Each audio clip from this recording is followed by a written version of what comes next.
Hello everyone, welcome to the tutorial series on Android with Kotlin. This is the third tutorial on the series. In this tutorial, we are going to create a simple calculator application. There, the main focus is to learn how to separate your application logic and the UI logic. So I will be starting with creating an empty activity. We'll name it simple calculator.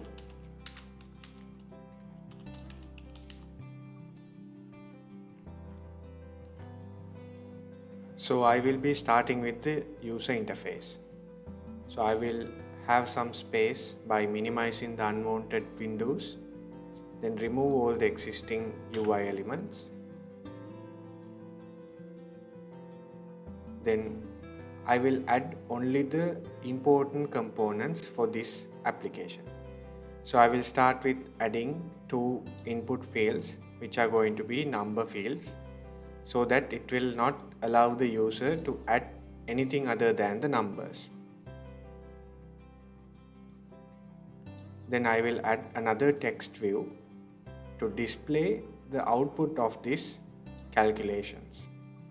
Then there will be 4 buttons to do the arithmetic operations.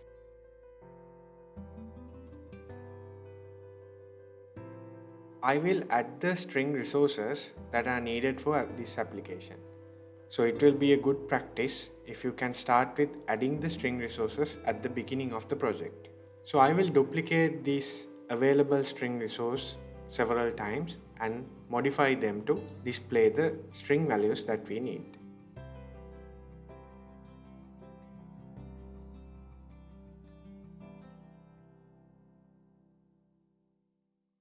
Then the next step is to add the string resources that we have added to the file into the correct UI element.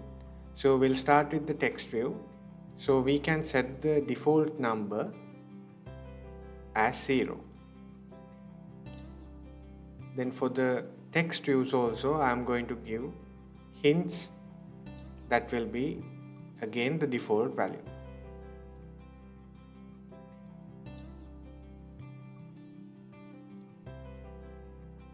Then next step is to modify the buttons.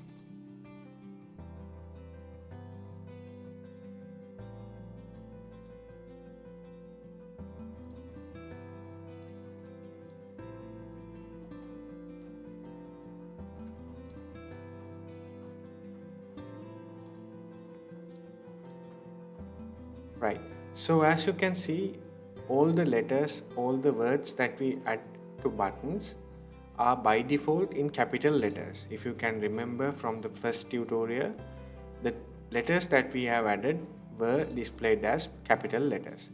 So here, since we add the letter X instead of the multiplication sign, so I need to make it as a simple letter so that it will be nice on the screen. So in order to fix that, what I can do is select the button, and from the search field I can search text. So we can filter all the text related attributes for this particular button. So here you can see the all caps attribute has by default value which is true. So I can simply make it false. So you can see the letter has changed to the simple value now. So now we need to add the proper alignment to all the components. So I will start with centering the components.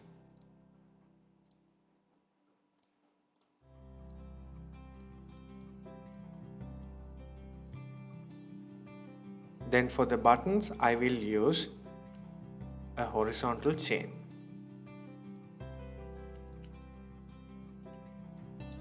Now all the UI components are placed on the screen horizontally.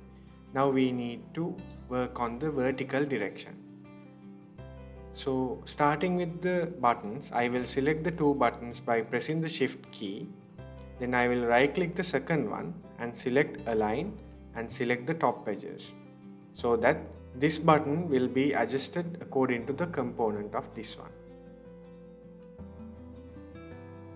So we'll do the same for the next one. Select the 2 buttons, right click one, then go to alignment and select left edges.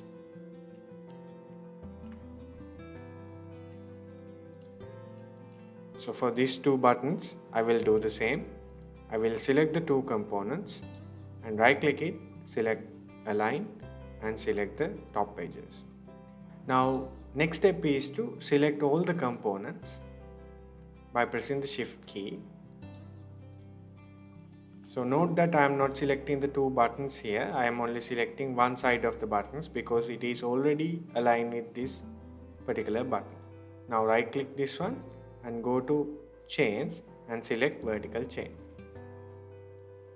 So now you can see all the components are placed on the screen in an order and all the spaces that we have are even. So the next step is to add proper IDs to each component so that we can easily identify them in our code. So I will start with the text views.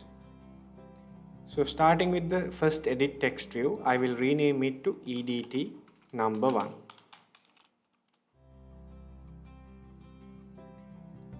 Then second one, EDT number 2.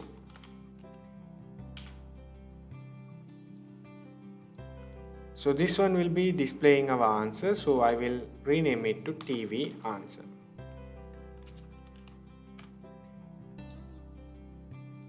And this one will be BTN addition.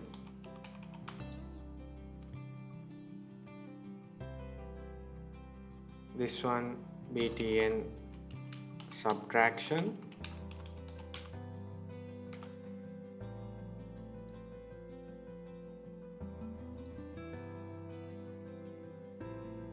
This one BTN multiplication. So the last one will be BTN division.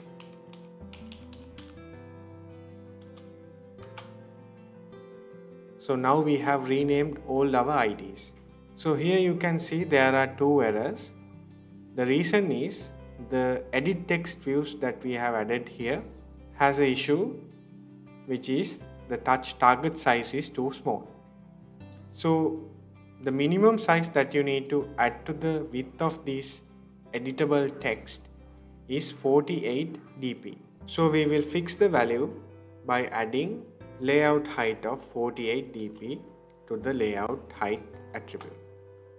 Now you can see that error has gone away. So here, in order to display the answer in much bigger font, I can select this. I will search text here. Then we will resize it to 20 sp. Now we have completed our user interface. Then the next part is to implement the functions of this particular application. So to start with, I will create a new class called calculations. So here in the main directory, in the main package, I will create a new file which is a Kotlin class and we'll name it as calculation.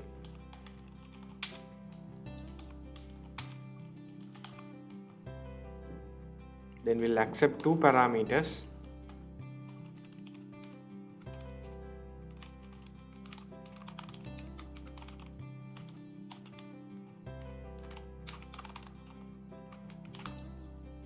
So now what we have to do is we will be implementing the functions of the calculator. So we'll start with the addition, fun, addition. And in Kotlin you can simply return a value by using the equal sign and directly adding the value that you need. Since this is a calculator, there will be decimal places. So we cannot use our variables as integers. So I will rename the variable type to double.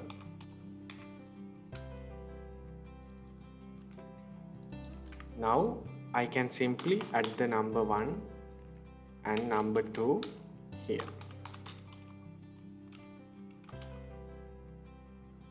Then we'll duplicate this line several times.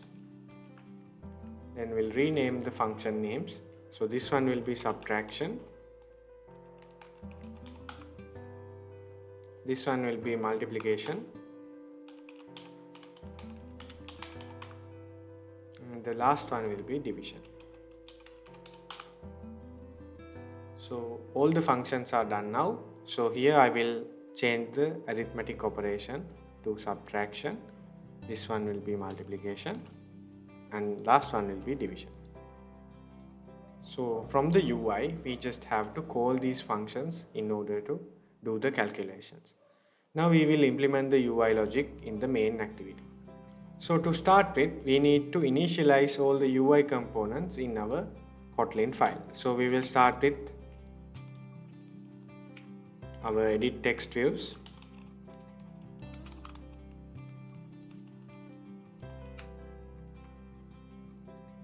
Then the next one will be the text view, which will be displaying our answer.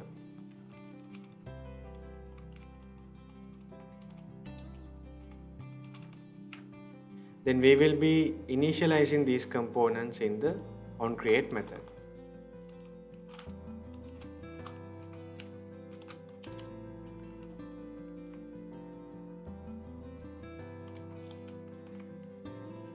Then the text view. Right. So the button click implementation in this tutorial will be different from what we have discussed in the previous. So here we are going to implement one function for the all buttons. So we will create a new function name handle calculations. So in this function we need to pass a view object. So this is how we are going to access the UI component within the function. Then we will create a when statement and pass the ID by calling the view.id method. So there we can implement button click events by using the IDs of the buttons that we have added earlier.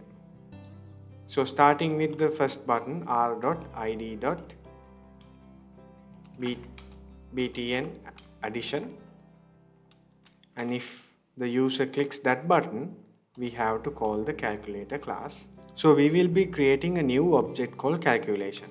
So val calculation, and we will call the calculation class and pass the two parameters. So EDT number 1, we will get the text element and we need to convert it to a string, and also we need to convert it to a double as well. Then I will copy the same thing as the next parameter and change the value here 2. So if the user click the addition button, simply we need to change the TV answer value to the calculated value.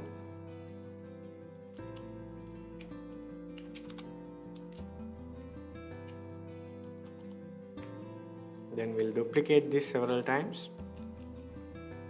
So here this one will be btn subtraction, this one will be btn multiplication, and last one will be btn division. So here also I need to change the correct function.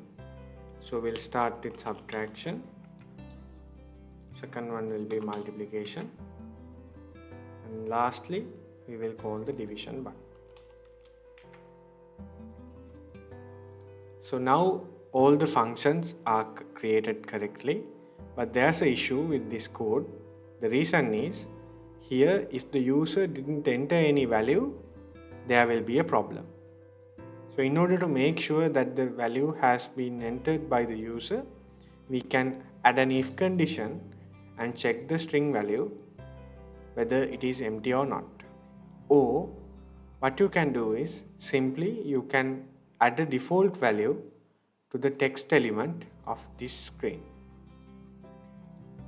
So here instead of adding a hint,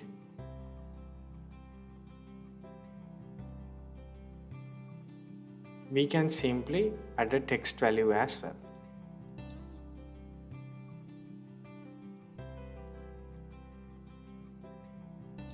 So then we need to select the button click events from the onClick attribute of each button. So we will select the handle calculations function here, and in the second button also we will do the same.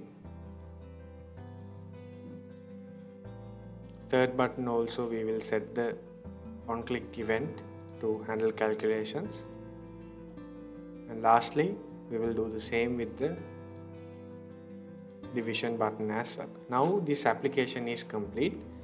We will run the application and see the expected output will be there. So now we will run the application.